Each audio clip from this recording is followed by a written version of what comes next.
Greetings and welcome to the United States Transhumanist Party Virtual Enlightenment Salon. My name is Gennady Stolyarov II, and I am the chairman of the U.S. Transhumanist Party.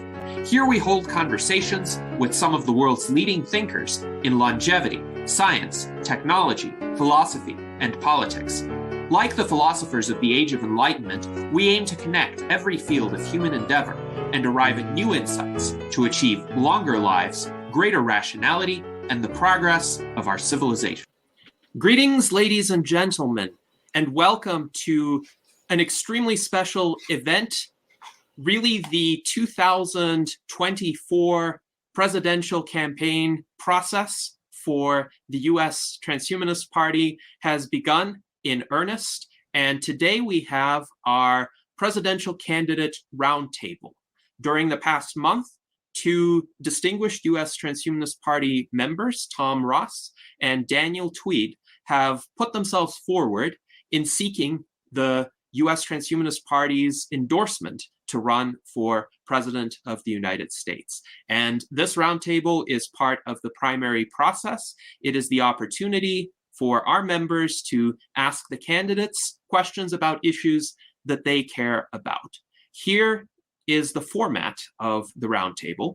We are going to have 5 minutes each for introductory remarks from the candidates, and then we will go to questions from our roundtable panelists, as well as questions from the audience. Each candidate will have 3 minutes to answer each question. We will have a cumulative time format, which means candidates do not lose the time for each segment if they do not use all of the time. Instead, that time carries over. But if candidates go over their allotted time, then that time will be subtracted from their subsequent remarks. So without further ado, we shall begin with introductory remarks from Daniel Tweed. We had a random number generator which selected Daniel to go first. So Daniel, you have the floor for introductory remarks. Thanks so much, Gennady. Is my mic working? I had to rejigger the plug there for a second. So it is. Okay. Yes. Yeah. Hi. You may have seen me before. I've been on the Virtual Enlightenment Salon a couple other occasions, and actually was an endorsed candidate here in Thousand Oaks, California, on my third try for the local city council seat. Thousand Oaks is in Ventura County, about 60 miles northwest of LA, and it was a great experience. You know, I think the original idea between on elections was really to have it be more like jury duty than a contest of, like, popularity and economics and good hair. We really, as one of my favorite podcasters, Tom Hartman, says, democracy is not a spectator sport. You tag, you're it. Sadly, a democracy needs a well-educated populace, and I just recently heard that we're getting like a failing grade in civics education among some of our younger demographic. So this definitely needs to be addressed and reversed. I think America is really not just a nation with great ideas. It's actually kind of the hope of civilization. It's an experiment, an ongoing experiment to see if rights can be expanded for people rather than contracted. History has seen historically fluctuations of rights being expanded and contracted, and I think we need to actually upgrade human rights to what I would call humane rights, where we take into account all the stakeholders of the biosphere and the future of the biosphere. And I've always been really excited about the prospect of us becoming a Kardashev level civilization. Right now, we don't even rate on the Kardashev scale, where we're not using the entire energy of a planet. We're actually kind of in negative overshoot level. Our civilization is using up the biosphere at a completely unsustainable rate. I think something like 4.5 times is the number of planets we would need to sustain the current level of resource consumption. And, the miracle of voluntary association is often not taken fully into account. If you take all the voluntary interactions between humans, that's essentially what's sometimes called the free market. And to make the free market really free and fair, we need to address past disparities, bad uses of resources. Like, there are things that should be not monopolized, like land, like air. I think these things that are necessary for survival should not be the domain of monopolies. And there's actually a great set of philosophies called Georgism or Geoism, which would use things like a location value tax to undo the unfair monopoly of things like land. People should,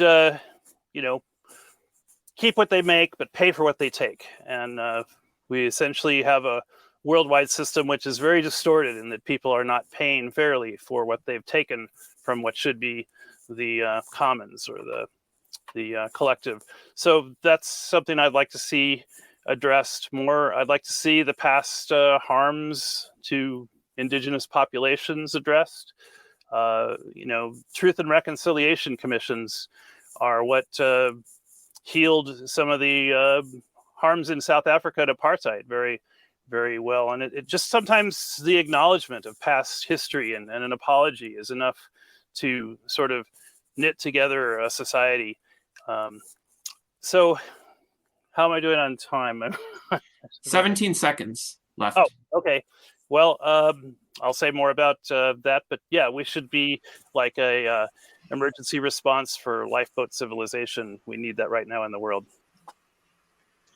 All right. Thank you to candidate Tweed.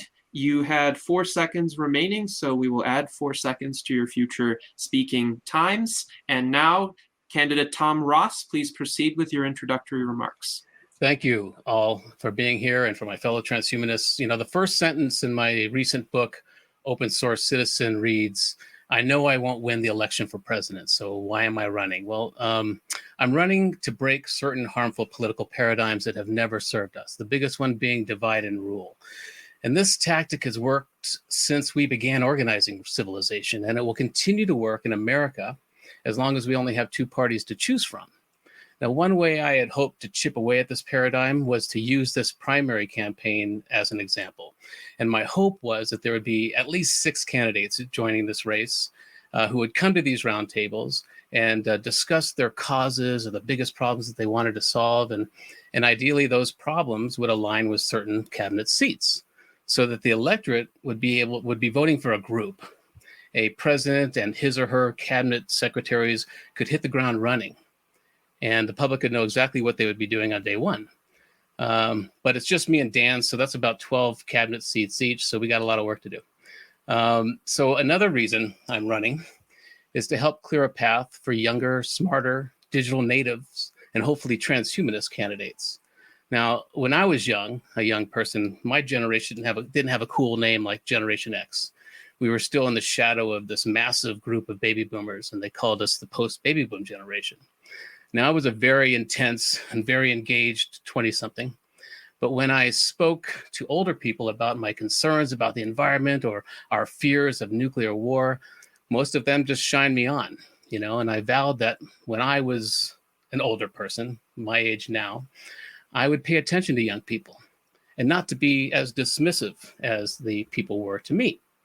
Now, while I've kept that vow, partially because of my experience, but mostly because as a member of the last generation with an analog childhood, I have no idea how to help myself or the first generation of digital natives navigate this digital world. So that's another huge part of my campaign, to reach out to as many young people as possible and to listen and to learn and to ask them to be advisors in my campaign. And just like the younger me, I'm finding them to be very intense, very engaged, and very suspicious of people my age. Now, the other key advisors in my campaign are AI systems. In fact, my campaign manager is an AI system. And I'm doing this not only because they can advise me without ego or hidden motives, but because I want to demonstrate how important it is to integrate AI systems into how we campaign and how we govern our nation. And so now, if you're familiar with me or my work, you know that I've been on this campaign for over a decade to alleviate the fear of AI. I do this because it's a vital tool for my primary cause, to fight human trafficking and child exploitation. And that's actually the reason I joined the party in the first place, because their constitution really addresses these issues. So finally, we face far too many threats to be distracted by attention-seeking toddler politicians. We have a lot of work to do, and we need to get busy doing it. And so with that, I'm looking forward to this conversation, and this is, I'm glad that we're doing this as a roundtable. I'm glad that we're doing it as a productive way so that people can see how we work together towards solutions instead of soundbite-laden, mudslinging debates, with rehearsed sound bites. And so this is a very positive way to chip away at that political paradigm that is really destroying our nation and destroying just the species if we're not careful. And so I'm really looking forward to this conversation. I'm looking forward to your questions. And I hope that we can really come to some real solutions, and this roundtable being an example that will chip away at that divide and conquer, divide and rule paradigm. Thank you, candidate Ross. And you have 1 minute that will carry over to your future speaking segments. And now for our first question of the roundtable, I would invite Dr. Bill Andrews, who is the founder and CEO of Sierra Sciences, as well as our biotechnology advisor, to pose the question. Bill, please go ahead. Bill, I think we need you to unmute yourself. Sorry. I came in with two questions, but Daniel reminded me that there's a third issue that I'm concerned about too. But mostly it's, I'm concerned about the silver tsunami that's coming and the healthcare system. But I'm also concerned about the past harms to indigenous nations, and that's why I'm wearing my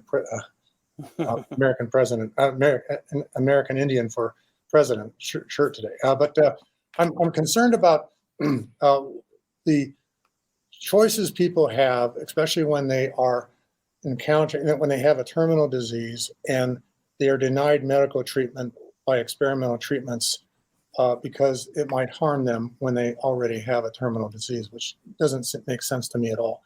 And so I'd be interested in hearing both candidates discuss how they are going to do something to help promote the idea of allowing patients to be able to get special precedences for experimental treatments, especially when they are terminal. The other thing is the silver tsunami, which is, as we know, we're all going to be getting older.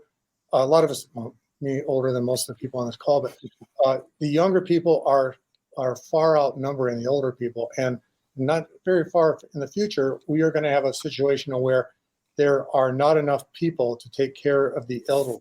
So we're going to have not enough caregivers, essentially. So I've always thought that the solution to that problem is the robotics industry. And I would like to see some discussion about pushing for robotics industry to start really getting on the ball in terms of developing robots to be caregivers both in hospitals and at homes.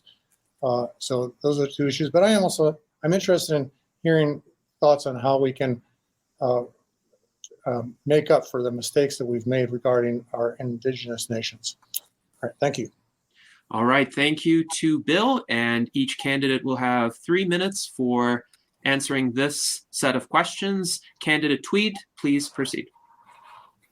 It's interesting. I think you can actually tie together the indigenous issue and the healthcare issue, because indigenous peoples were really attuned to the medicinal herbs and the different therapies that existed all around them.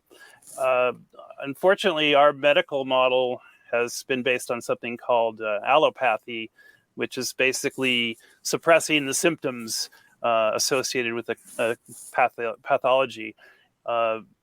In order to establish the AMA, there was a concerted campaign to throw out any reference to naturopathy or homeopathy or anything that didn't conform with what some have called the petrocriminal pharmaceutical complex.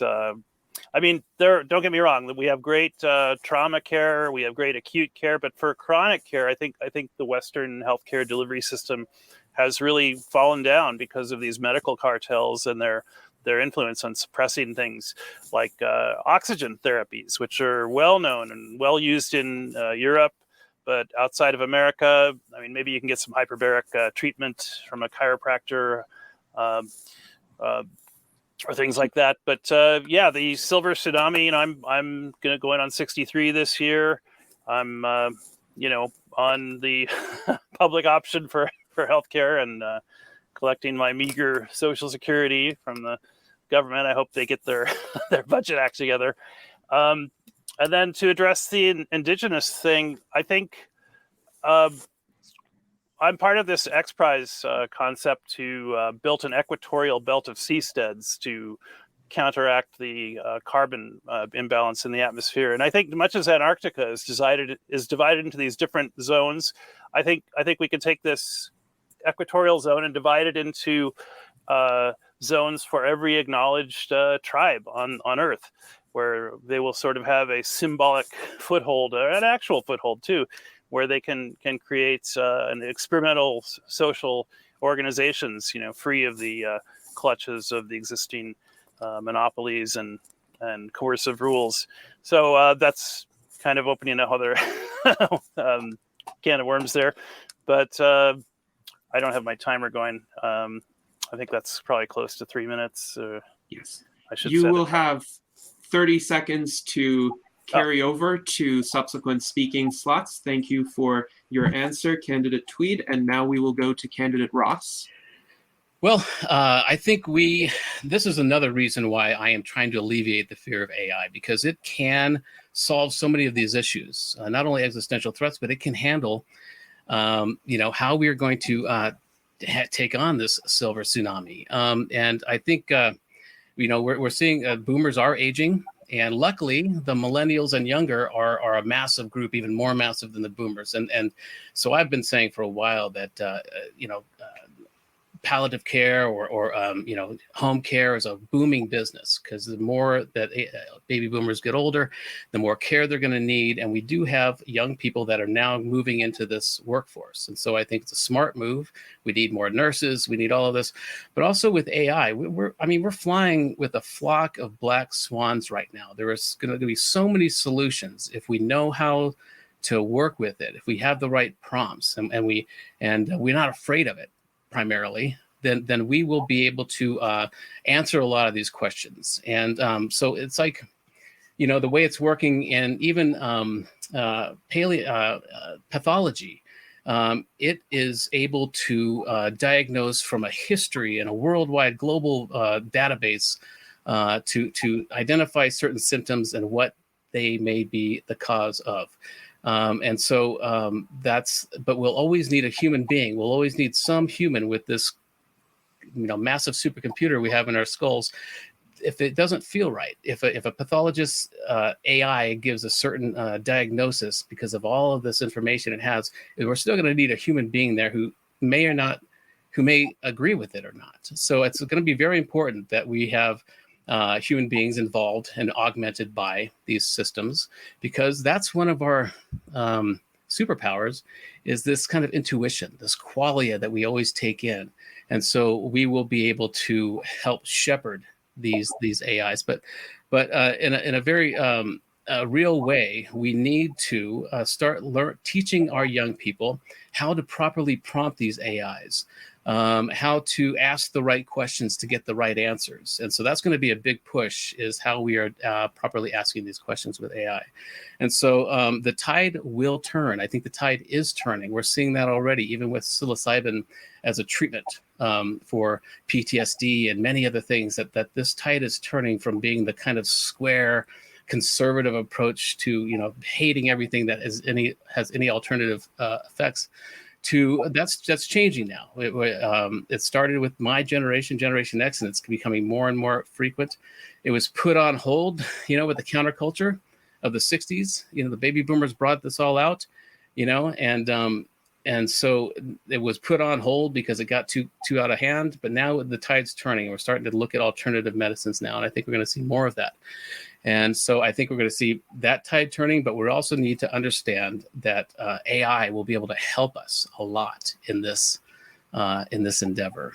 And so, and with the whole healthcare thing, it's what's crazy is that we're the only industrialized nation superpower that doesn't have a medic on our team.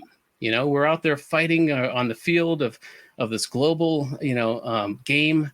And we're the only team that doesn't have somebody on the sidelines waiting to fix us, to help us. And so I think that's one way to make the argument for healthcare. There's a lot of pushback. There's a lot of conservative right-wing people that are against healthcare just because of whoever was proposing it. But if we look at it in the terms of needing a medic on our team, that we are fighting against China and different countries in Europe and Russia, we're going out there and we're being injured without a medic on the sidelines. And so there's a way to frame all of these arguments to get us all on the same page. And so that's one thing I want to start doing, is just reframing these conversations. We need to be transpartisan. We need to be above all of this divide and rule. And so when it comes to Indigenous people, yes, absolutely. And we need to recognize, if anything, what has happened. That goes a long way to at least admitting that my ancestors, my white ancestors, were the problem, and to understand that, and to not, and not fight back against that. Just understand it. Just be empathetic enough to understand that I may not have been like that, but probably people in my family were. And so that comes from just the way history worked out, and we can't be in denial of what we have done as a heritage, as a people. But we're also, I think, one of the best advances lately is being able to get your DNA tested. And we're finding that we are not just one race, that we are a mutt. We are mutts, and we are made up of so many different genetic traces that it's hard to find what that blood quantum is. Who are you really? And so I think that's a really positive move, is being able to test your DNA and see and understand that you are not one race. And so I'm hoping to see more of that happen, where people understand that they are a mixture. We are all a mixture. We're all from the same mitochondrial Eve. Race is a social construct, right? We are all from the same mitochondrial Eve, the same mother, ultimately. And so I think we need to understand that more. We need to work towards that, but we also need to recognize what certain groups of us did that were wrong. I think that might be 3.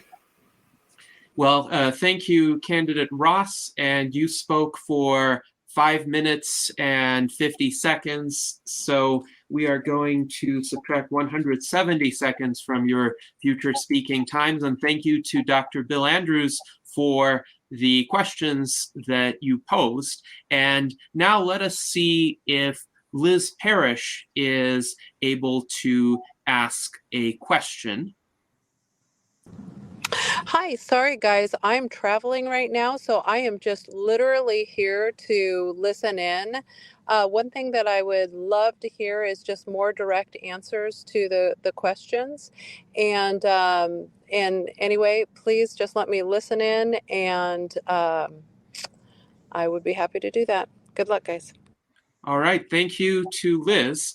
And now let us go to our Director of Applied Innovation, David Shoemaker, for his question. Yeah, thank you, Gennady. And thank you to both of the candidates for showing up today. I loved both of your intro comments and what I've heard so far. So the question that I have, and I have a few here, but I only ask one right now. I think one of our major contributions to this political process is raising awareness and getting attention and letting people hear that there are various sides to the issue, just not a predominant left or a predominant right or predominant Republican or predominant Democrat.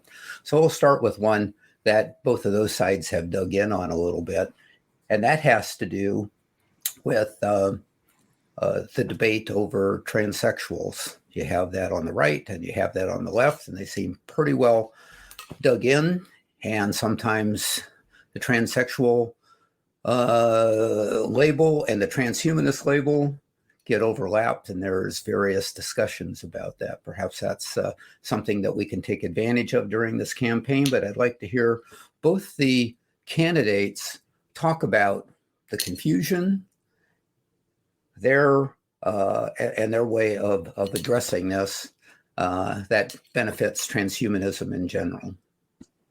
Thank you to David for that question. And candidate Tweed, please proceed. You have 3 minutes. Yeah, I've got actually a very close friend who transitioned in the last decade from Kevin to Karen, and has a lot of thoughts on this issue.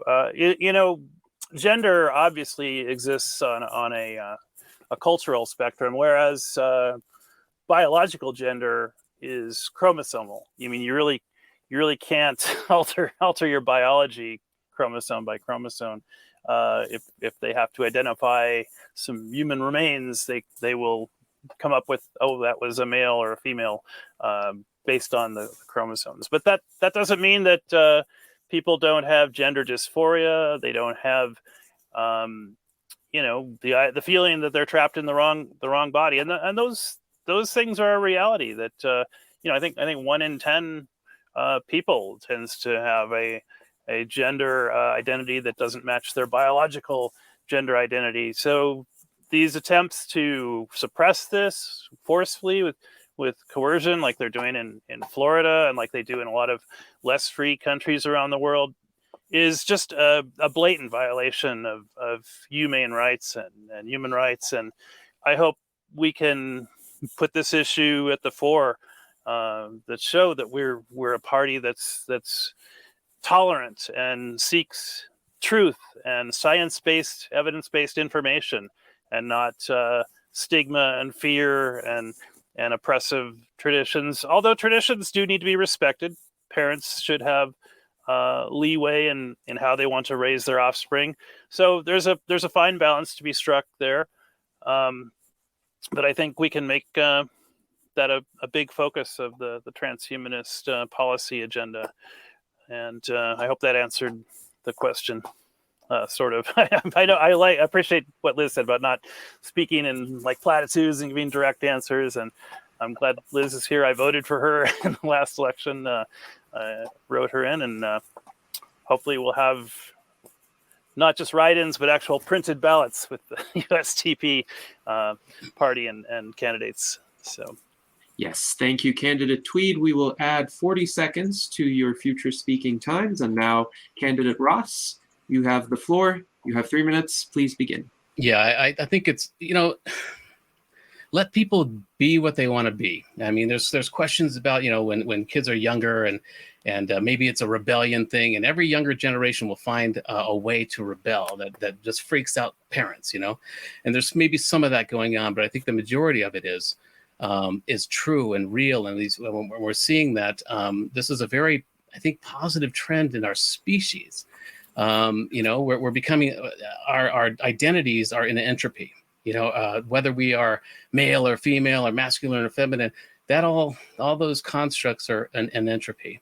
And I know that there are studies that show that people who are homophobic, people who are really against it, are really closeted homosexuals themselves. A lot of them are, and that's because even the Congress people that put up bills to fight against gay rights and all this stuff, you'll find that many of them are suppressing that information in themselves. And that's because that's why it's a source of friction for these people. And that's why they want to fight against it, because you don't fight against something that you're not dealing with internally. You don't project something that you are not dealing with in your own self. So I think that's a really important understanding, is to understand the science of the people that are so against it are the people that are suppressing it in themselves.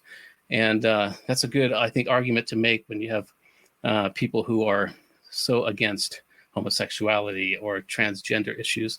And even I was speaking with a couple of years ago with a couple of very liberal friends in Colorado, and I said, I'm working with the Transhumanist Party, and they're like, well, the whole trans thing. And it's like, these are very liberal, democratic people who were shying away from the prefix of trans, and that first made me realize, okay, there may be an issue here, but we shouldn't be distracted by that. We should own it. We should understand. We should actually define the actual definition of that prefix of trans. And, so I think it's really important to not shy away from any of these things and to lean into them, in fact. And we really need to understand that these people, these transgender people, these people that are either in transition or want to, they're hurting. They're human beings. They've got this internal mechanism that isn't working with the biology or the social constructs that society and culture has put on them. And it's a shame that there's so many other countries. We're dealing with this now here, but there are many countries that'll take generations, if ever, for them to get over this. There's certain countries in Africa that I've consulted with, and I said there's certain cultural constructs that don't work for an American investor, and the misogyny or the anti-gay kind of attitude there. But anyway, I think it's just very important to not be distracted by this stuff, because it is a distraction. It's the new enemy. It was Russia, then whatever it is, it's a new way to demonize a group of people, and it's distracting from what we really need to be focused on. And in my case, it's within a mile or less of most people watching this video, there's a child being exploited or abused. That's the most important thing for me to focus on. And so worrying about somebody who wants to dress up in a different gender or whatever it is not important. We need to get serious about what we need to take care of. And that's all I have to say about that. Thank you, Candidate Ross. We will subtract 50 seconds from your future speaking times. And now we will move on to our next question. I would invite our current Vice President and Director of Visual Art, Art Ramon Garcia, to pose the next question. Yeah, I've got a question possibly along the wedge issue of gun control. Being that the right to bear arms is in the Constitution and that's been upheld, but technology might possibly make firearms as they exist now obsolete. I mean, in the future, you can have all sorts of magical devices that are they going to be considered arms? Is that going to be an appropriate tool for people to have and own? And, what are your thoughts on how technology can be used, and sometimes as depicted in science fiction, how it can be used to stop people who intend to do harm with a weapon, because almost anything can become a weapon. So what are your thoughts on that? Thank you, Art Ramon, for that question. And Candidate Tweed, you have 3 minutes. Yeah, weapons are tools, and like any tool, it can be purposed for good or ill. A friend of mine who's a science fiction writer, now deceased, Neil Schulman, wrote a book called Stopping Power, kind of a double wordplay in the title, but he said, every 8 seconds, a gun is used to stop a crime. Now, you don't hear about these instances of self-defense, legitimate self-defensive use of tools. And Art is right. There's many tools that could deal lethality or sublethal, choices. But the main thing is, a car is a tool. We have massive death and destruction caused by cars, but cars are massively useful. So what do? We make sure people that drive them are properly trained. We make sure the cars are registered. We make sure there's liability coverage on the cars. And we should be doing exactly the same thing with lethal tools, such as firearms and other weapons. That to me is the logical midpoint that both parts of the debate should find common ground on. We're not that far from being able to do that. Well, that's a debatable question. And it is a wedge issue. You're right, because people just God, guns, and and glory. I mean, that's like the core. Look at all the right-wing candidates that have these pictures taken with their whole family posing with assault weaponry. That really gets the the one side polarized. But the right to life is the most fundamental of human rights, and that includes the right to defend your life from those who would take your life. So I'm a big supporter of properly corralled access to life-defending technology, and I think there's a lot of progress to be made on that issue. But it's going to remain, just like cars. We haven't solved the problem with car fatalities, so we should treat the gun fatality issue in the same spirit as the car fatality issue. So I hope that provided some insights on the question. Thanks for that again. Thank you, Candidate Tweed. We will add 21 seconds to your future speaking times. And now, Candidate Ross, you have 3 minutes. Please begin.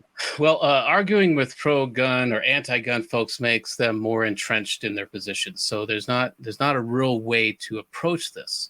We need to make Republicrats the common enemy of the people. Now, in between the years of 2009 to 2011, there were, I think, 55 mass shootings, 350 something Americans that were killed. And this is a 3-year span where the Democrats controlled both houses of Congress and the presidency, but there was no relevant gun legislation put forward.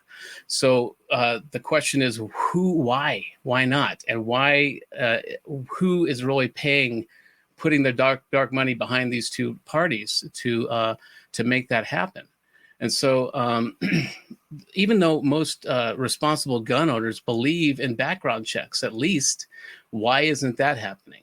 And so what we need to do is we need to really have a mandatory audit of these federal officials every year to really investigate where their money is coming from, whether it's lobbyists, whether it's oligarchs, whoever is pumping money into them to make them parrot these issues. I think that's one of my platform planks. It's called the Audit the Elite Act. And so, but one thing we can do is to respect both sides. We can't be in denial that guns are everywhere. And I think that's one of the reasons we've never been attacked on our soil, because every other country knows that we're holding, right?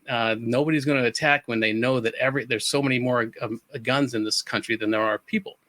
And so I think that's one way to understand why we haven't been attacked here. But also what we could do is have responsible gun owners, knowing that we are not going to solve this, that nobody's going to take their guns away, and knowing that it's a problem, is to have responsible gun owners actually educate communities of how to understand guns or how to properly store them or use them.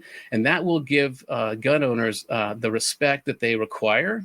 And it'll also teach the liberals that this is a reality and this is how responsible gun owners should be acting, And so there's a transpartisan way to get above all of this, and that's what I want to push for. And but also we really need to understand who is funding these Congress people who will not make simple legislation.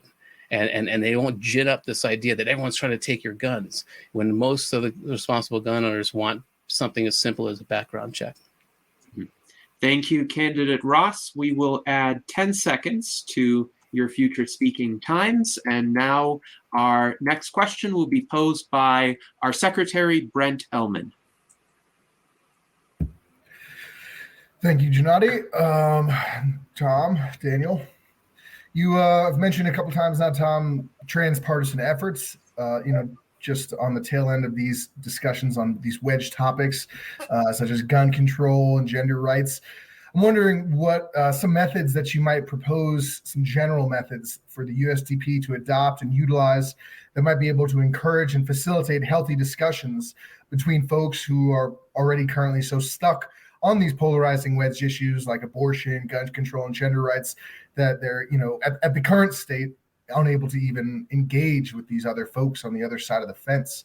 What are some ways that you think you can help mediate these types of relationships? Thank you for that question, Brent. And now, candidate Tweed, you have 3 minutes to respond. Yeah, encouraging greater policies discussions among individuals and communities, that I think is really the secret sauce that the Transhumanist Party could pursue in this and future contests. Really, policies should be debated and crafted nonstop on a 24/7 hour basis. There's a great discussion platform called Kialo, where you can do this kind of thing, and you can see the pros. Anyone can post pros and cons, and you kind of get this infographical picture of the pros and cons on a particular topic, policy topic.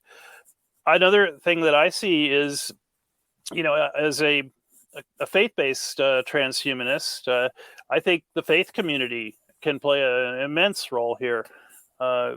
There's so much room for interfaith community organizing, just on things like food security and defensive security, a neighborhood watch kind of thing. Having libraries where tools are loaned out, just like you can check out books from a public library. We should have maker spaces with tool lending. And I think there's all kinds of churches that have empty rooms that aren't being used.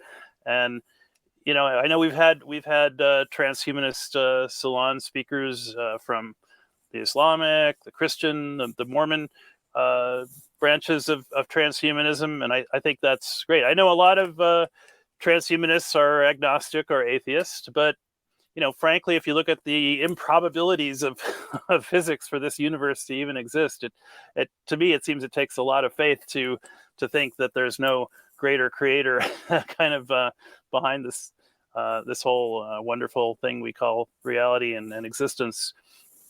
But I think to get more conversations going, anthropology can inform this topic. The idea of the Dunbar number, that you can only really have close relationships in a lifetime with maybe 100 or 200 people. We should have our Dunbar tribes that we want to cultivate during our times here alive. And ideally, that's going to be people that are geographically close to you. Doesn't have to be, but it would be nice. And I think that kind of more neighbor to neighbor kinds of activities will tend to counteract this wedge issue entrenchment, where you can't convince people with facts. Facts tend to just entrench them harder. So but the one-on-one interactions in a neighborhood setting are just solid gold. Thank you, candidate Tweed, and you spoke exactly for 3 minutes. So we will now move on to candidate Ross. You have 3 minutes. Please begin. And you will need to unmute. I was doing so well. No, rational discord is one of our core ideals in the party. And so that's one way to become transpartisan. And so what that requires to have rational discord with another person is respect. We need to respect. We need to put ourselves in their shoes, understand their position thoroughly. That's empathy. That's our superpower as human beings, if we let it be. And but it also requires not being in denial, not having trying to get rid of as many confirmation biases and all of these mind traps that we have. To try to get as few of those into the conversation as possible, so that we can have rational discord and we can work through these things. There's so much out there right now, and we were talking about this a couple of weeks ago, I think, on one of the salons. Is taking the other side of anything only entrenches the other person. So it's not about having a good argument against that person. It's like if there's a MAGA person who identifies with their ideology, you're no truth or no fact. And if you have a very left-wing socialist who is very staunch about their beliefs in socialism. And if they identify as that, if that's part of their identity, there's no truth, no facts that will matter. And so it's really about first maybe creating a common enemy. Now, I did this when we had a tree fall on our house, and it wasn't too bad. It was, it was enough to get some good home improvements out of it. But with the assessor who called, rather than working against him because he was going to try to give us as little money as possible from the insurance company, I understood that he's also a homeowner. And so I kind of got him on my side to where it's him and me against the insurance companies, and so that worked because I humanized him. And so there's a way we can do that in rational discord with any situation, even between a socialist and a MAGA person can come to common ground if they realize that there is a common enemy, and it's about identifying that common enemy and not pretending, making an authentic common enemy. And so, so what's funny is I honestly right now don't know who most of the my fellow officers in the party voted for last. I don't know their politics because we don't talk about wedge issues. We don't get into that. We talk above all that. We talk about transhumanist issues, technological singularity, things that are going to matter in the next 100 years. So I can honestly say, and it's probably good that I don't know because that would give my own biases for or against them. I don't know where most of these people vote, who they voted for in the last election, and that's a good thing. And so, I think that's the way to do it, is to identify a common enemy, an authentic common enemy, and just be rational and find common ground. There's a way to do that, but it requires getting rid of so many of these biases that we bring to the party. Thank you, Candidate Ross, and we will subtract 18 seconds from your future speaking times. And now I would like to invite our friend Zach Varkaris, who is the founder of Austin Biotech, to pose the next question to the candidates. Let's see. And Zach, you will need to unmute yourself.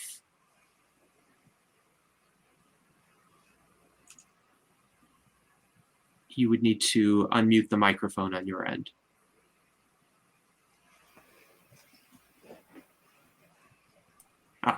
Looks like he disconnected for whatever reason, but I have added him back onto the stream. Hi, can you hear me now? Yeah, yes, sorry we about can. that. Thank well, you. You can tell I need to be joining this party because I need some technology help here, clearly.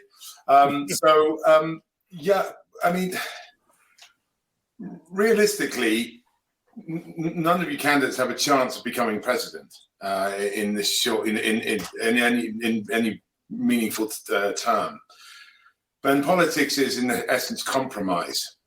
So how do you propose enticing mainstream voters to your platform, and why should they go for it? I mean, what are your realistic aims and ambitions for the 2024 election? The things that people can really hold on to, not just big ideals, but something that's realistic, the tangible results. Thank you, Zach, for that question. And Candidate Tweed, you have 3 minutes. Well, the founding fathers of America were very opposed to the divisiveness that would be brought about by political parties. But, politics has really descended into this first past the poll duopoly chaos, kind of thing. And I think just getting the, ranked choice voting would be such a huge improvement on the current policy discussions, because right now it is just kind of a mutual sabotage, false binary choices. So it's probably not going to happen, this election. Well, I would say definitely not. But you know what? We can expand the policy discussion, the so-called Overton window of what is considered allowable in the public discussion, and just putting out the list of all the minor parties. There's an amazing diversity of policy ideas in the minor policy field. And one thing I'm hoping we could put out soon is a kind of a spreadsheet infographic that shows the various minor parties and their different policy ideas. I mean, you got the Libertarian Party, which is kind of floundering now since they seem to be courting a lot of Republican bigot types. They seem to have kicked out all the more left libertarian elements. The Green Party, there's the Pirate Party, which has actually held office in Iceland for several years and is very big overseas. That they tend to, they're not about piracy, but they're about information wanting to be free and open source and all kinds of really important ideas. I think there's a lot of things we have in common with the movement for a People's Party is one. I'm probably leaving out all the other minor parties, but I think there was a Socialist Party candidate that pointed out, I never won, but 9 out of 10 of our policy planks got adopted by the Democratic Party. So, never discount the influence that minor parties can have on the mainstream parties. But, I would like to see the whole mainstream duopoly go away in favor of, a more ranked choice voting, more parliamentary style politics, because right now it's just you're gonna get the worst of both worlds with this first past the poll kind of decision making. And I see my countdown timer is running out, so I'll hopefully that answers your question. And thanks for that question. Great question. Thank you, Candidate Tweed, and you will have 6 seconds carried over to your subsequent speaking slots. And now, Candidate Ross, you have 3 minutes. Yeah, I don't know if Anya, I don't know if you were at the top at the beginning, but I know that I won't win this election, and that's not the point of running. This is about putting forward certain issues to, just as Dan said, to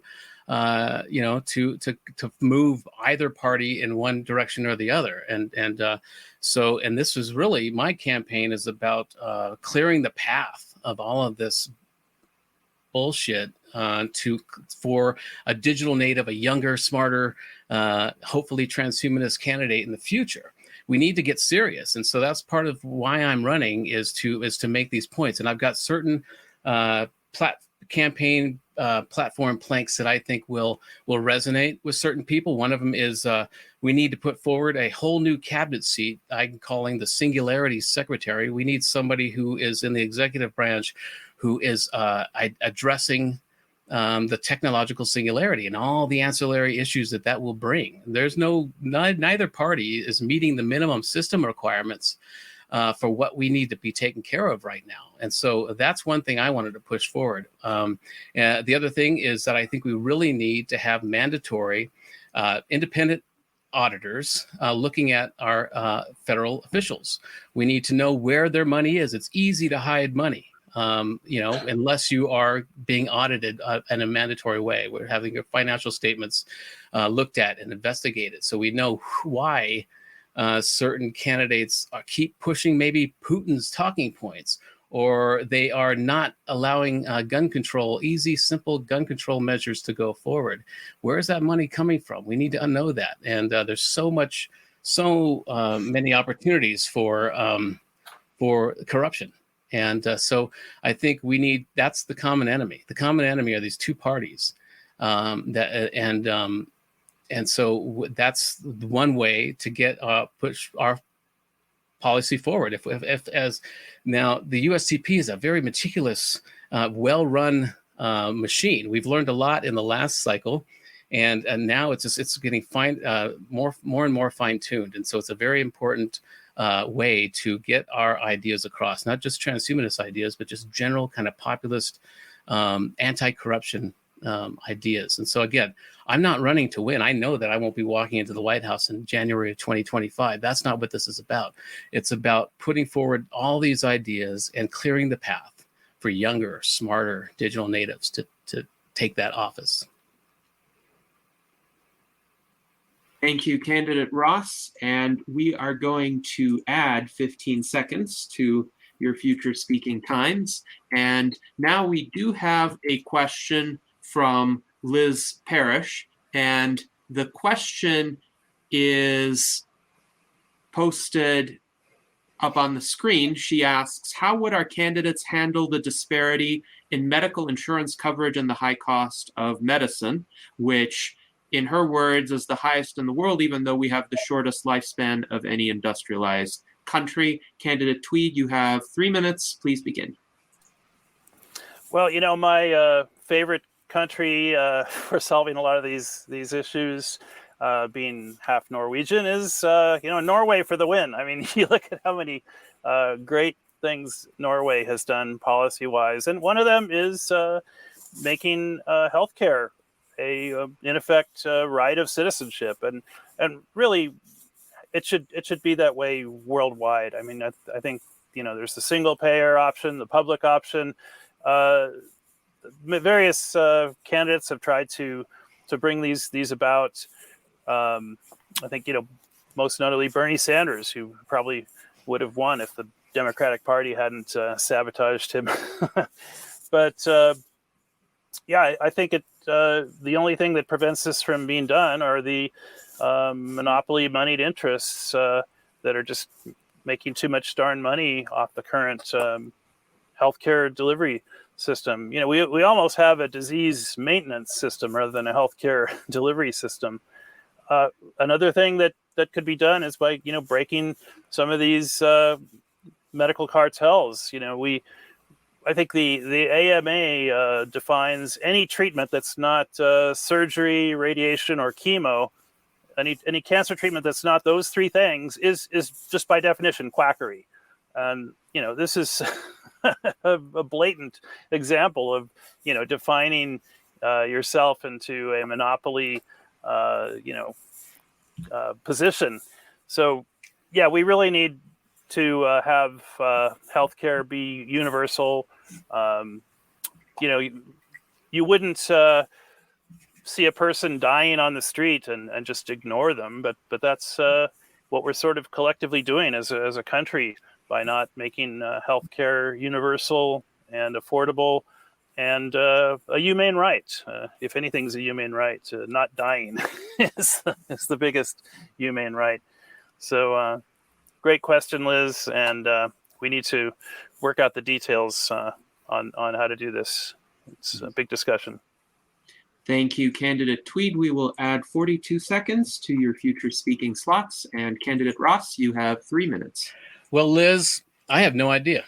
But one skill I do have is knowing who to ask and getting the right people together to answer that. Again, there's arguments to be made when you have right-wing people who are against healthcare, that don't they realize that we are playing on this global field, and we are, again, the only team without a medic on the sidelines.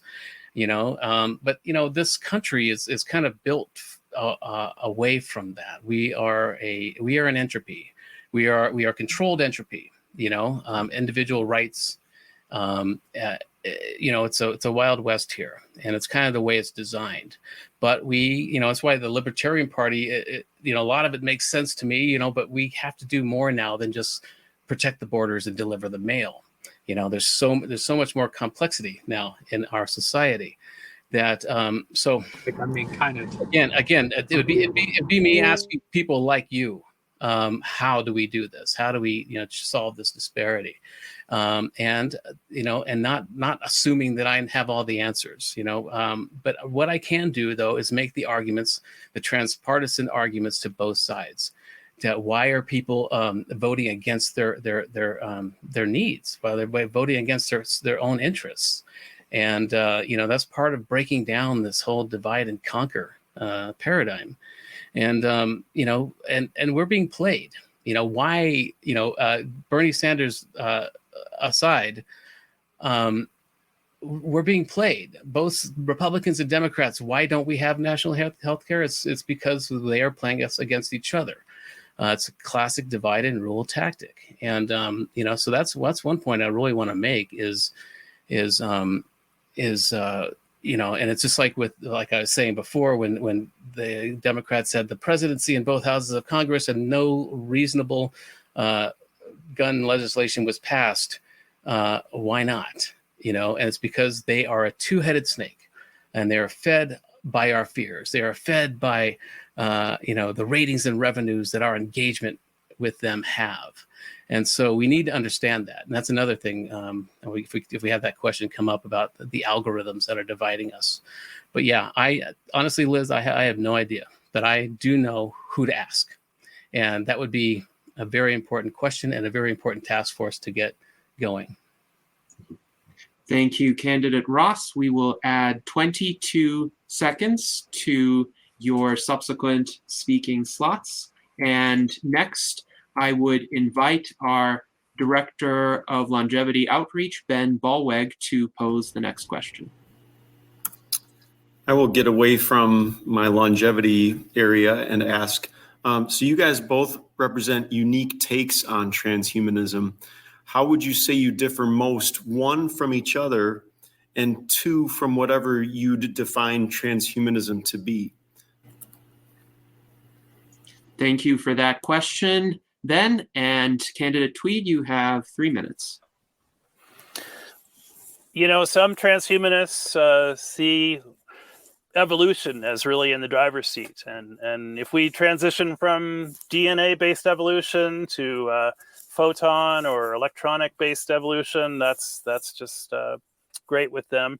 I tend to have more of a faith-based transhumanist view that we are the products of a greater creator, living in a greater creation, and we need to make that loving creativity real by caring for ourselves, the creation, and others around us. That's my position on the idea of transhumanism.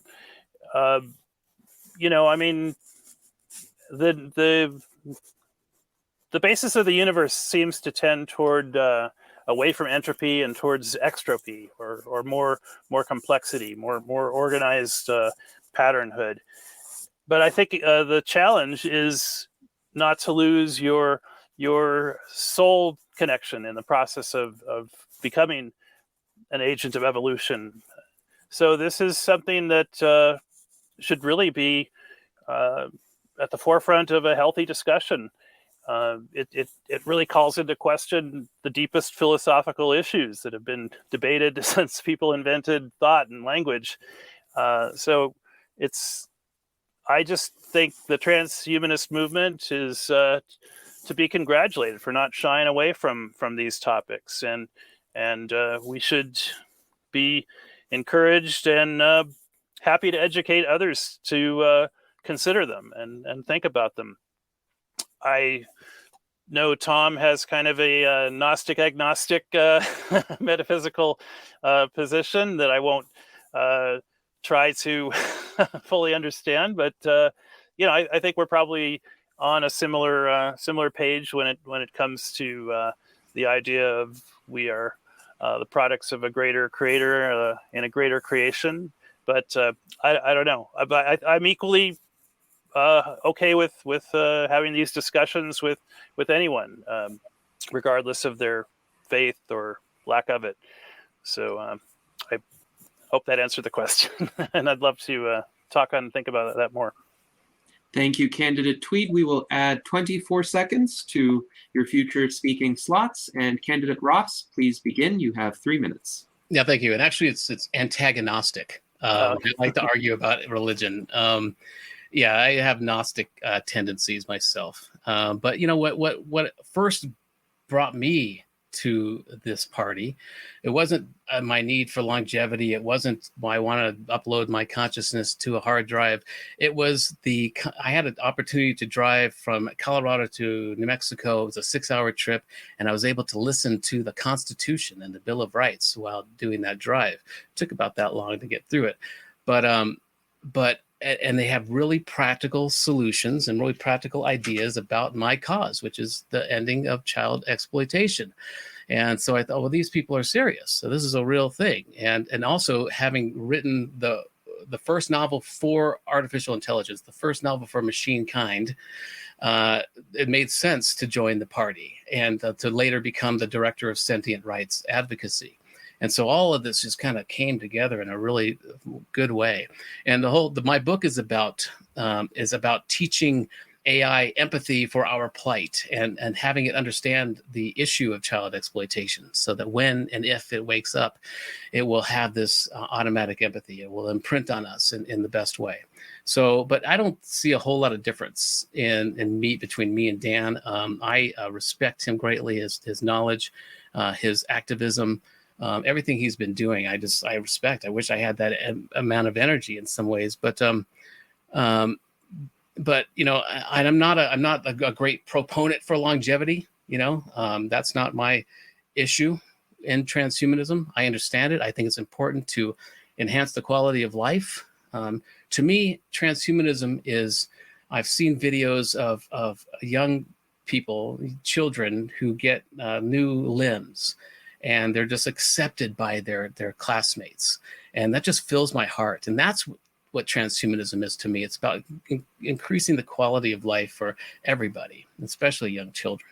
You know, and whenever I watch those videos of children who can hear their mothers for the first time because of some cochlear implant, it floors me. I cry every time, and to me, that's transhumanism. That is using, that's using our God-given gift to perfect our evolution, to fix the things that aren't working, and to use love as, I always say we need to put the human back in transhuman, because our narrative has been hijacked.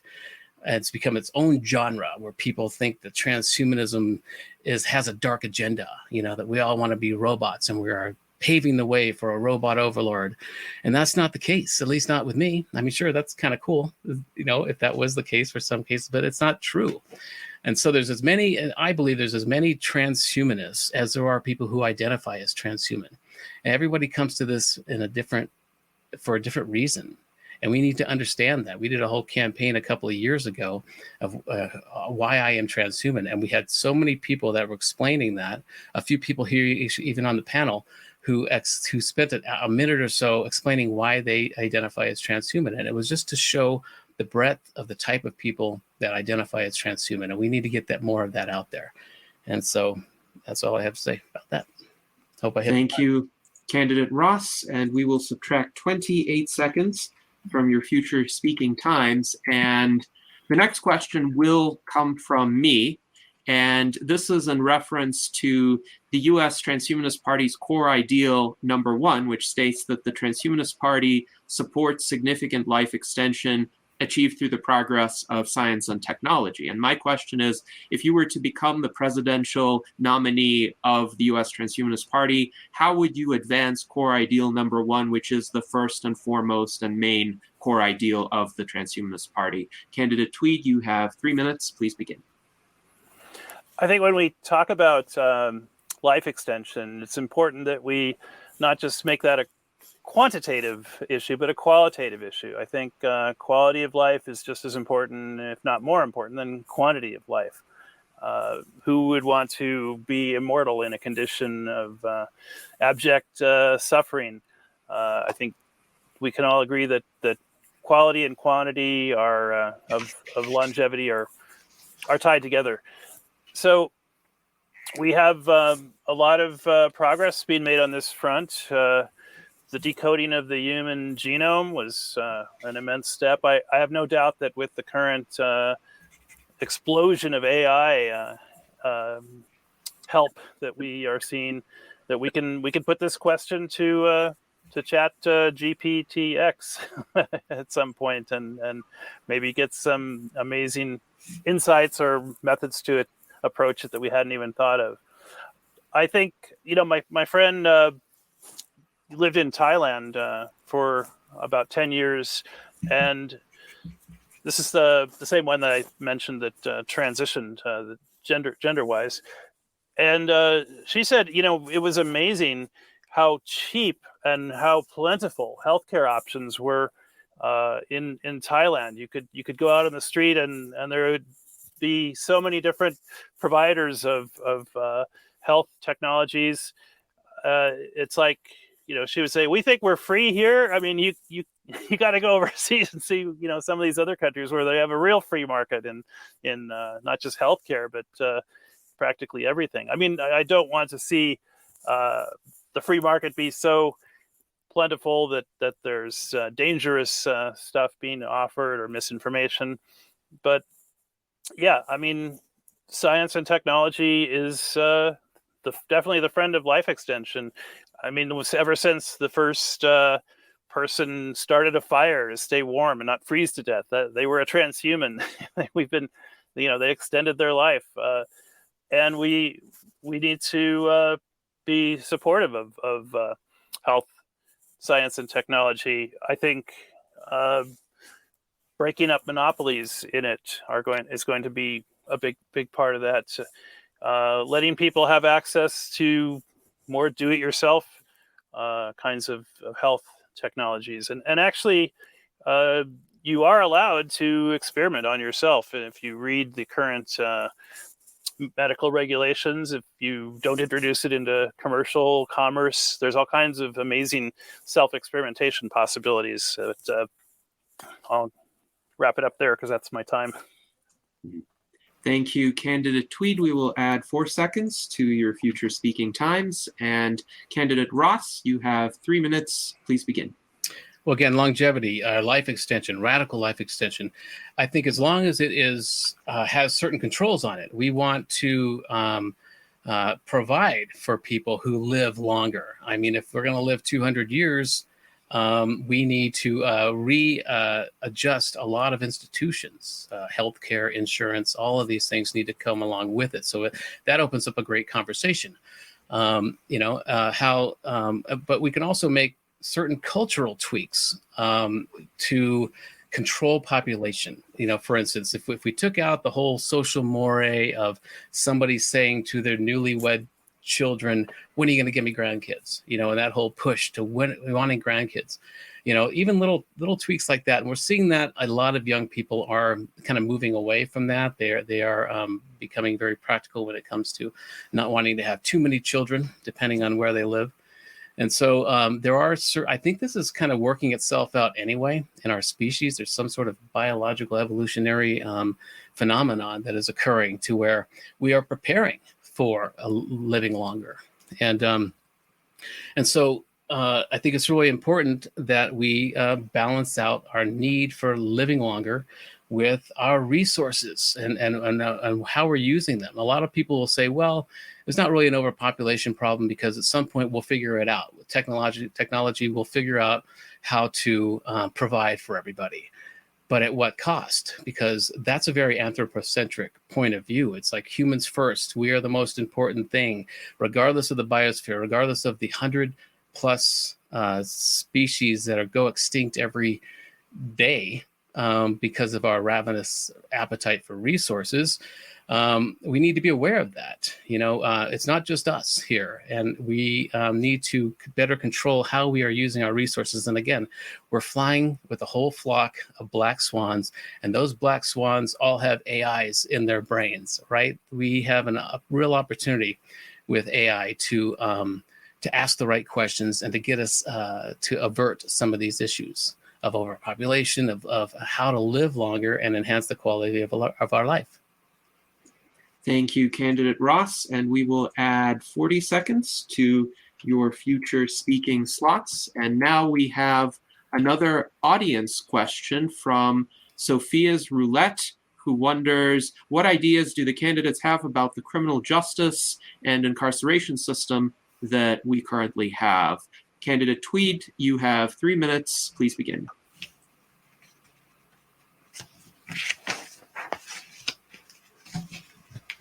Okay, let me unmute. Okay, we have really an echo of the slavery system that just kind of morphed into the mass incarceration system.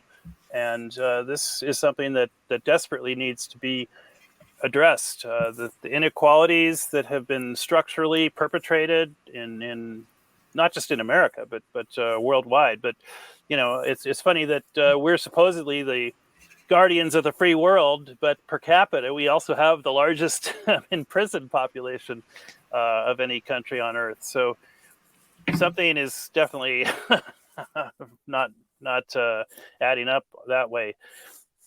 I think you've got too many people imprisoned for what are essentially victimless crimes. Where there's the libertarians have a saying, "No victim, no crime." I mean, that would probably release at least half of the people incarcerated right now. I mean, the drug war was really started by Nixon as a way to get at his liberal enemies. It's like, oh, what do all these people have in common? I know, drugs. We can throw them all in prison with the drug war. So I would like to see the drug war end.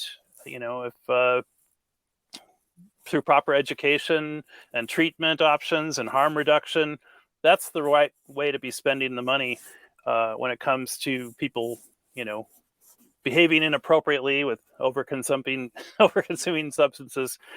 So, the amount of talent that's locked up in our incarceration system is just incredible. The greatest resource we have is the human resource, the human resource of talent, and there are just so many people that are just having their lives thrown away, in the prison system. Now, some people do really need to be locked up. I mean, there are some seriously bad people. I'm not for letting them out, but this is a age-old question, is like, how many innocent people should be locked up in order to keep a guilty person, from doing more harm?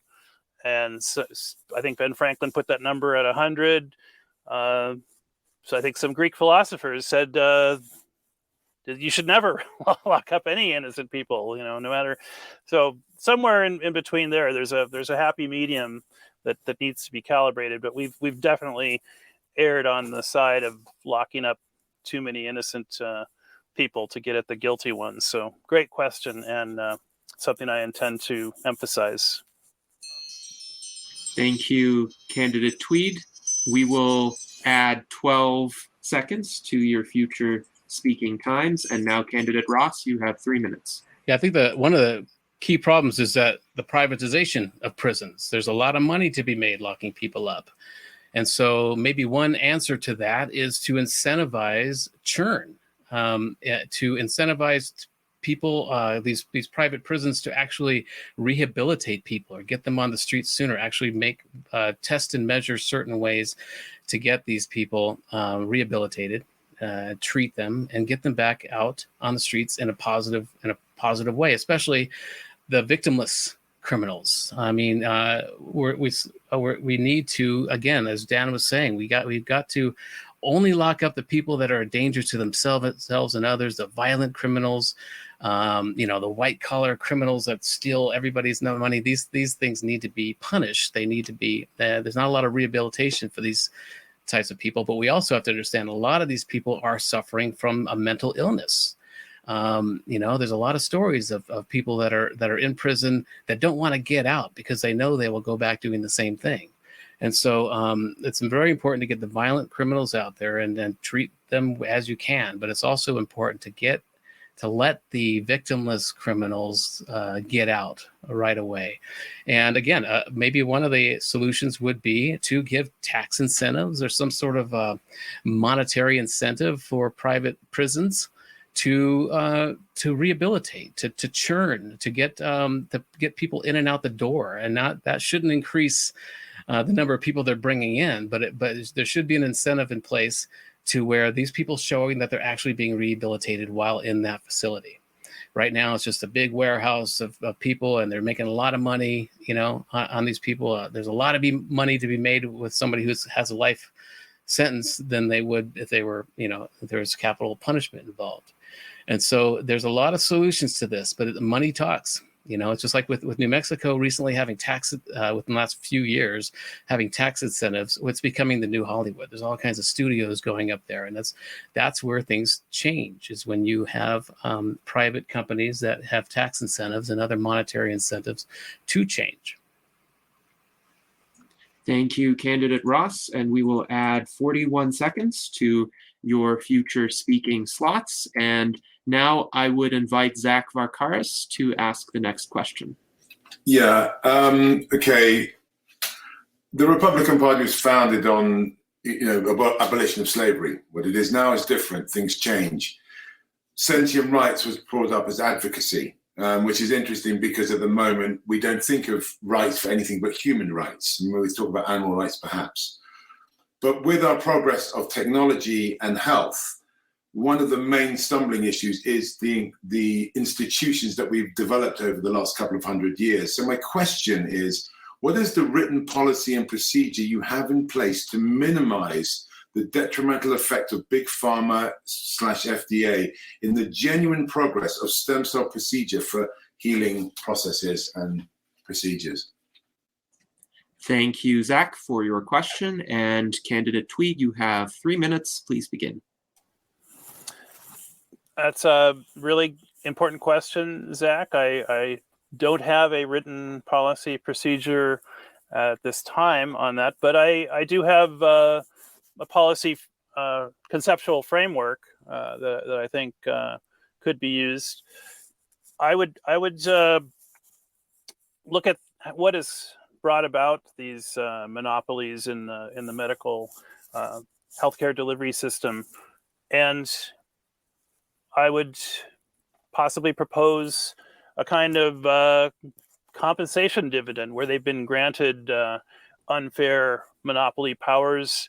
They could make arrangements for compensation when that's happened. There's something in economics called negative externalities, and it's where you kind of make the profits capitalist, but the losses are socialized, and that's done in so many sectors of the economy and in society. I really think we need these, ongoing truth and reconciliation type commissions to look at past abuses and, basically not all reparations have to be monetary. Sometimes just an apology is enough. But I would expand the citizen science kind of do-it-yourself medical healthcare options. I think we haven't unleashed the power of voluntary, curious people doing distributed work, across many platforms. We have the CRISPR technology, which think for like under $1,000, you can start doing DNA-based research, and this could also get out of hand if people start, resurrecting deadly plague type biological agents.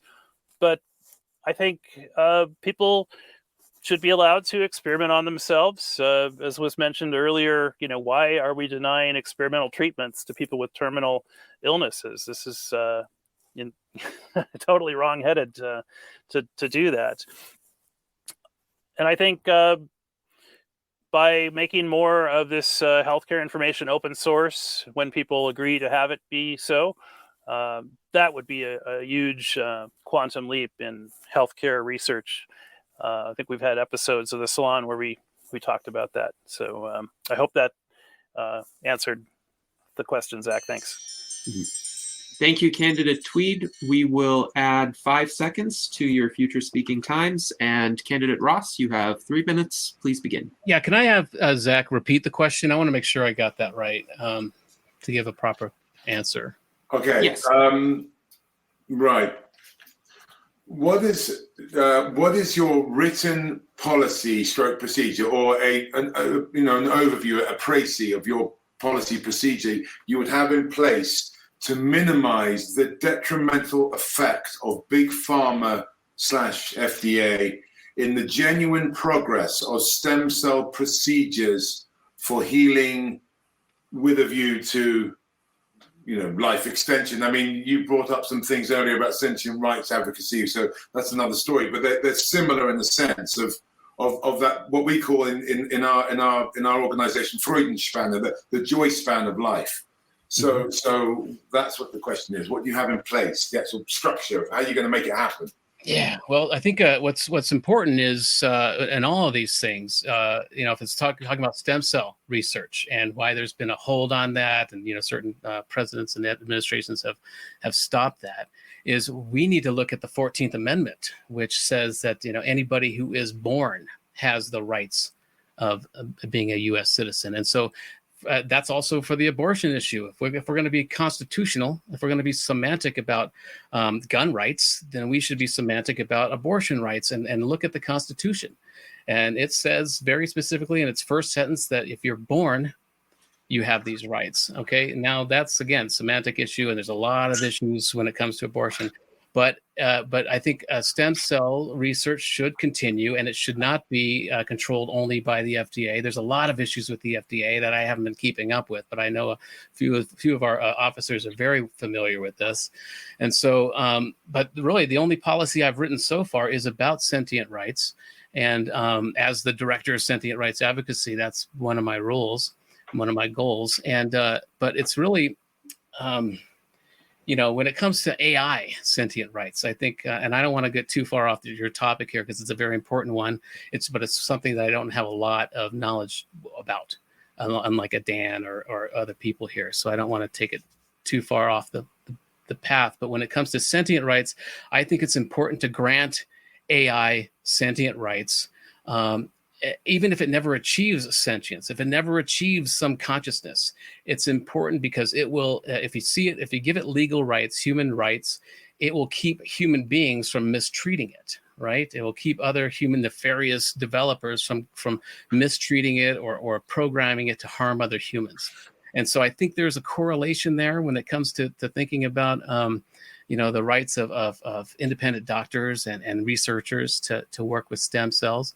It's a constitutional issue.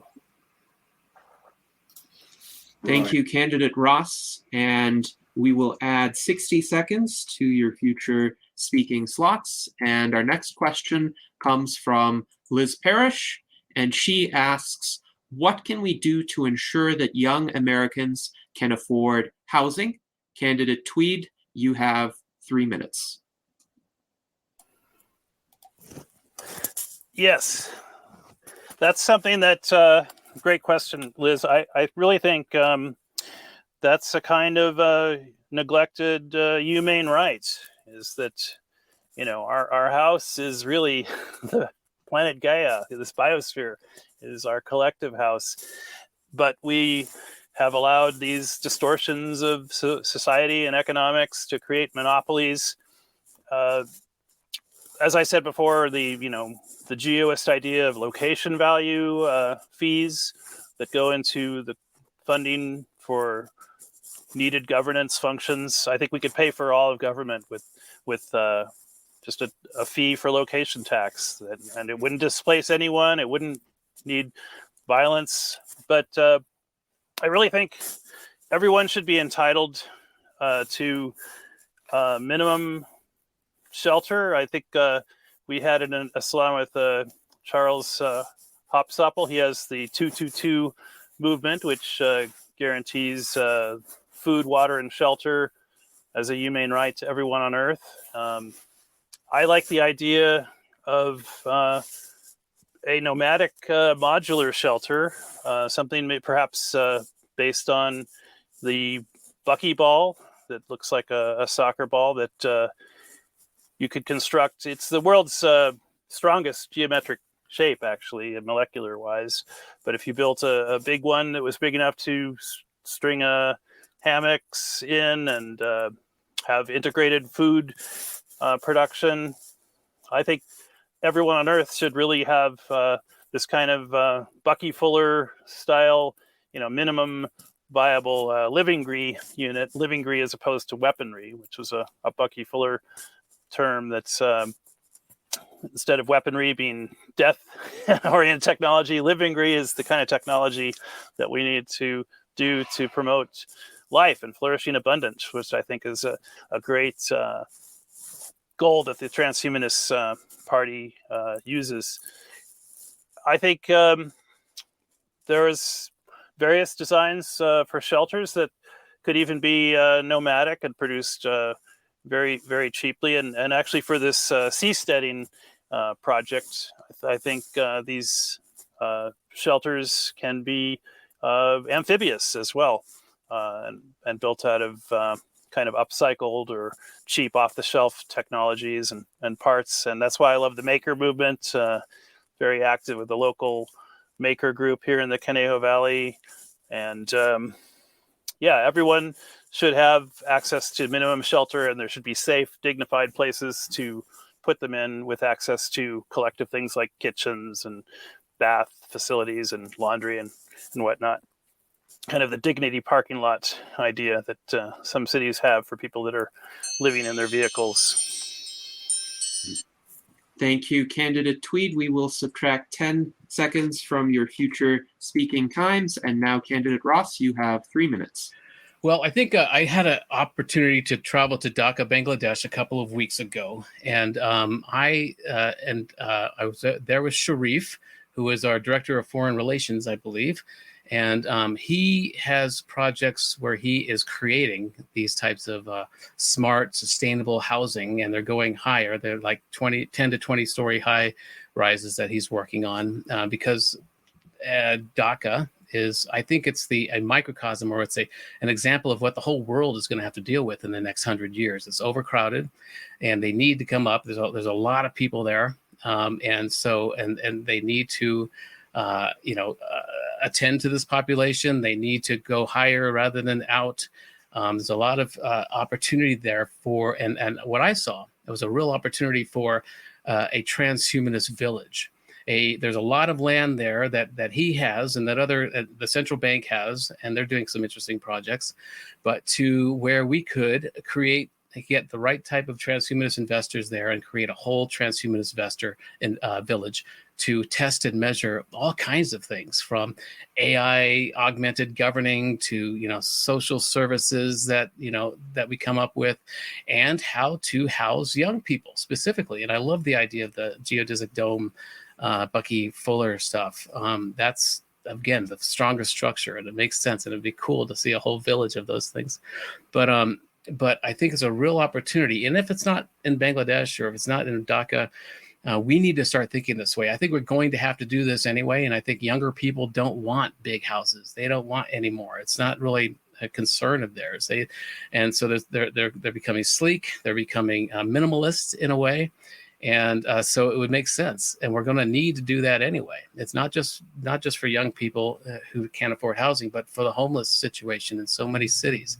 And it's all about dignity, as Dan said. It's about, and dignity comes because nobody cares to have a high status symbol. You can have dignity and not have a big house or a fancy car, and so there's also opportunities for other types of alternative housing. I read an article a couple of years ago. I think it's a place in Mexico. Those big cement tubes that they use for irrigation underneath the ground, when they're building something. There's a whole village of these tubes that are kind of stacked on each other, 2 stories high. And in that tube, which is maybe, 400 feet wide and however long, and they turn it into a hotel. So there's all kinds of ways to reuse what we already have available to us, whether it's a geodesic dome or if it's a cement tube. There's a lot of opportunities to reuse what we already have out there. And so I think that's one way to do it. I think we're going to see younger people moving in that direction anyway. There's a kind of a commune, a refurbishing of this whole commune idea coming about with, where you're self-sustained gardens and just people living off the land. We're going to see, I think, more of that happening because it has to happen. And so that's one way that the transhumanists can do is maybe do a test and measure village where we're testing out all these different options to do that. So that's one way that we can help. Thank you, Candidate Ross. We will subtract 30 seconds from your future speaking times. And there are 3 questions that I would like to get to during the remainder of this roundtable. So let's see how well we can do on that. The first question will go to Brent Ellman. Thank you. Great discussions.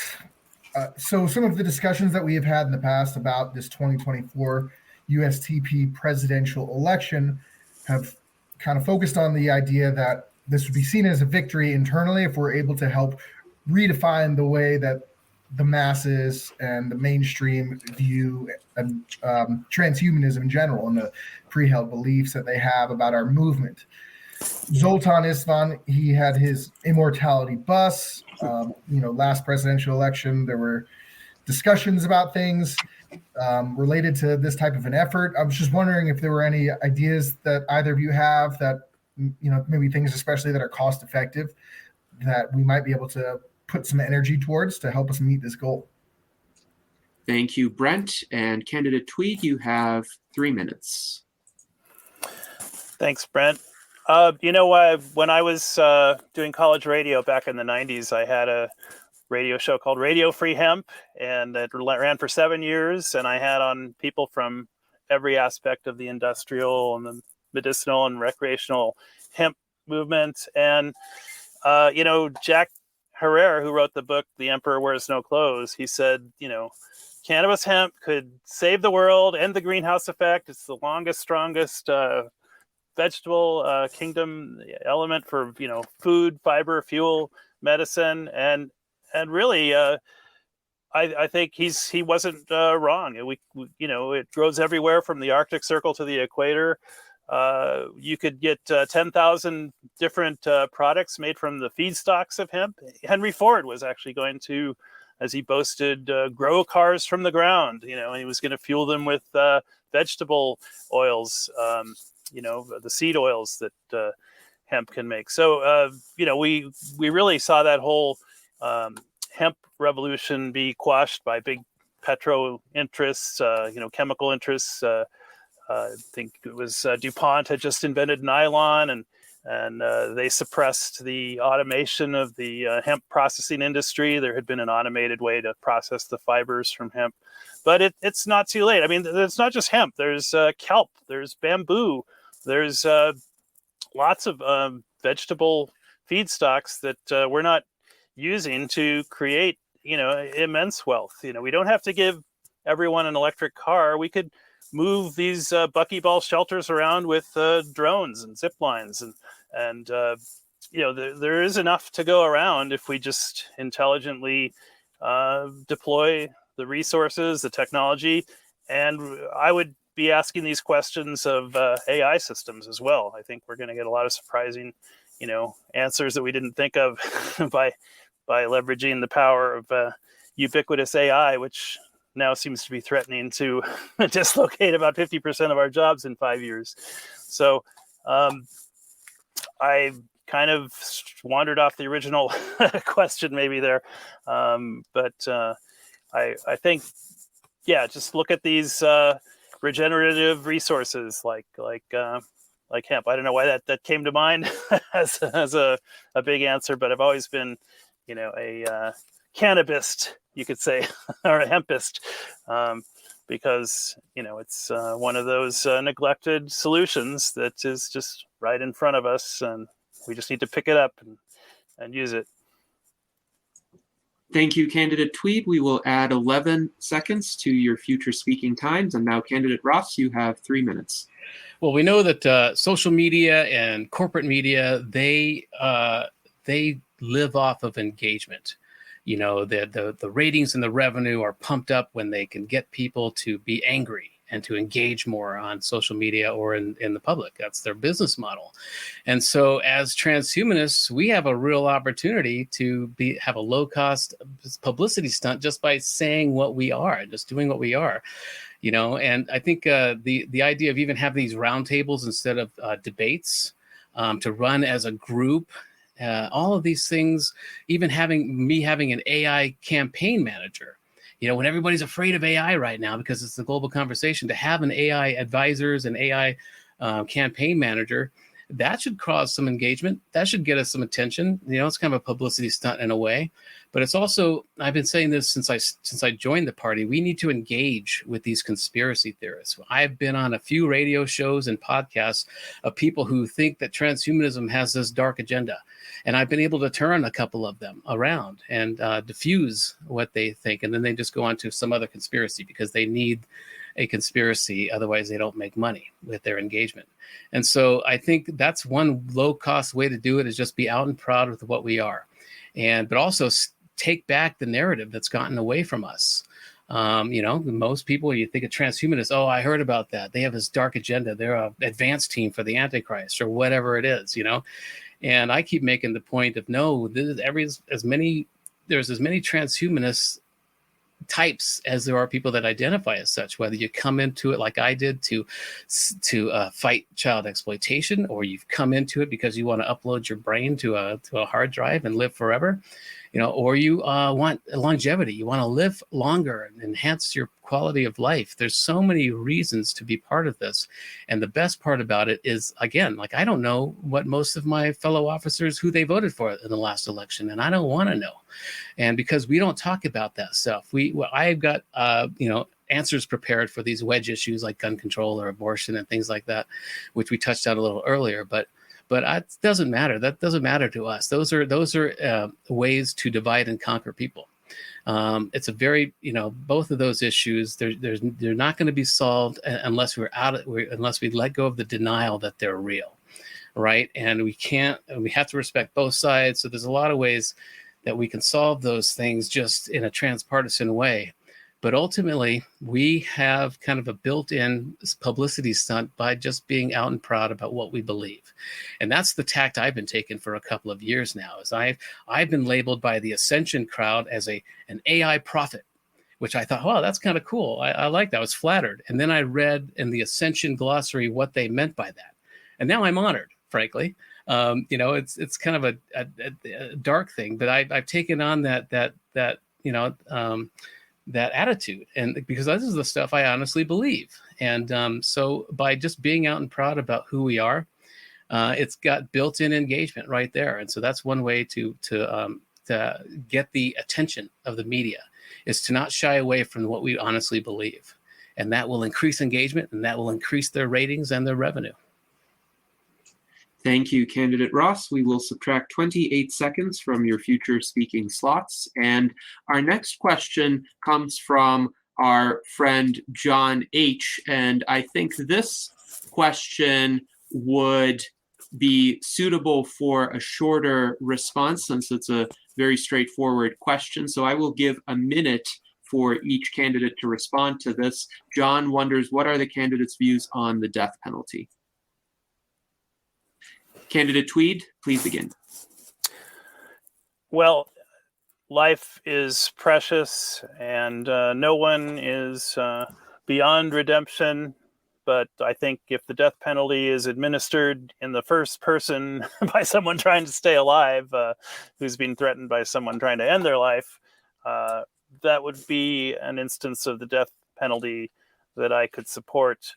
I don't think there are other instances that I would support the death penalty for. I hope that's a short and sweet answer. Yes, indeed. Thank you, Candidate Tweed. We will add 25 seconds to your future speaking times. And now, Candidate Ross, please proceed. You have a minute. My view is that I wouldn't want to give the state that ability. I don't want to give some third party the ability. If somebody harms my family or kills one of my family members, one of my loved ones, I will take care of that myself. I don't want to give the state that responsibility, because they could be killing an innocent person. And so it's really up to the individual. So I'm against it, as far as I don't want to give the state that power, because they can be wrong. Our judicial system's really well set up to help, innocent people, but sometimes that doesn't work. And so I'm against the state having that power, but I would take care of it myself. Thank you, Candidate Ross. We will add 20 seconds to your future speaking times. And our next question is going to be the final question before closing remarks. I will point out there are other questions within the chat on YouTube as well as our internal chat. So I would encourage the candidates to address those questions in writing subsequent to the roundtable, and we will publish their answers so that as many of the viewer questions as possible are addressed. But for our final question, we will pose the inquiry from David Shoemaker, who asks, please discuss what should be the main focus of education in the 21st century. I am going to give 3 minutes to each candidate for that question. And candidate Tweet, please begin. You know, one of my favorite educational experiences is in a hobby that both David and I are members of, and that's amateur radio, which I have the extra class call sign KK6VDR. But, you know, amateur radio is kind of the most transhuman hobby there is. I mean, it's worldwide. It emphasizes freedom of communication, freedom of association, freedom of thought. The mentoring system found in amateur radio with people called Elmers is the slang term for people that help newbies to the hobby, I think is just such a great model. The other thing that we really need to emphasize in education is wisdom is more important than knowledge. I mean, we are deluged with more knowledge than we know what to do with. But wisdom, not so much. We really need to up the wisdom component of the education game. And I think that's going to come about from intergenerational mentoring relationships. It's going to come about from citizen science, things like the maker movement, which is very amateur radio friendly as well. You know, I think what intelligence seems to want to do is reach out into the universe and find other intelligences and communicate with them. That's like the best way to educate yourself, someone once said, is to meet and communicate with as many new people as possible. Kind of a mission statement of amateur radio there, almost. So yeah, education is not something that happens just in brick and mortar situations. It's a lifelong thing, and it should be a living thing, and it should be the most enjoyable, one of the most enjoyable things you do with your life and times.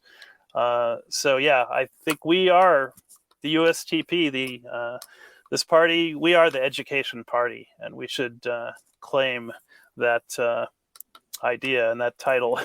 But thanks for the question, Dave, and 73, as they say in amateur radio. Thank you, candidate Tweed. We will add 30 seconds to your future speaking slots. And now, candidate Ross, you have 3 minutes. Well, it's AI again. An AI can customize curriculum when it learns its companion. It can learn, through a series of processes, it can hone in on the natural skills and proclivities of their human.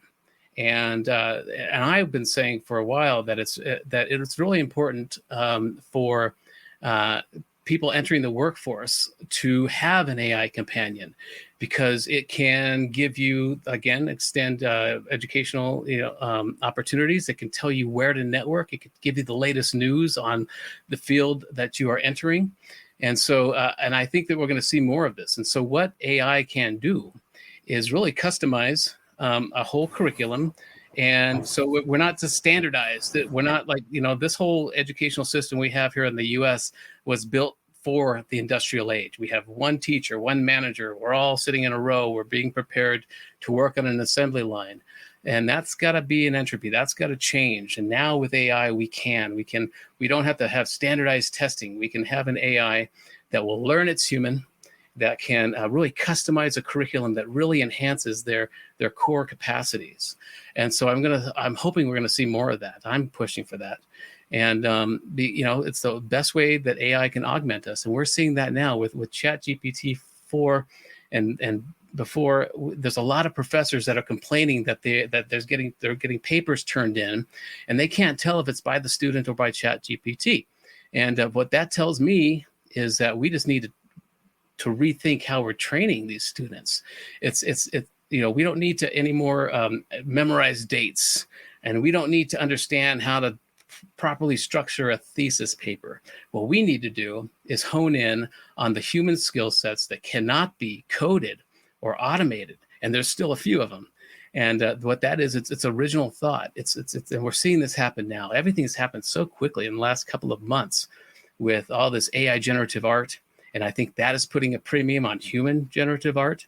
We're seeing that now that people can write full, plans and papers and stories with ChatGPT, but it requires, like I was saying earlier with the pathologist, it requires that human touch. It requires that human to put some either humor into it or just put some human quality into it to make it even more impactful.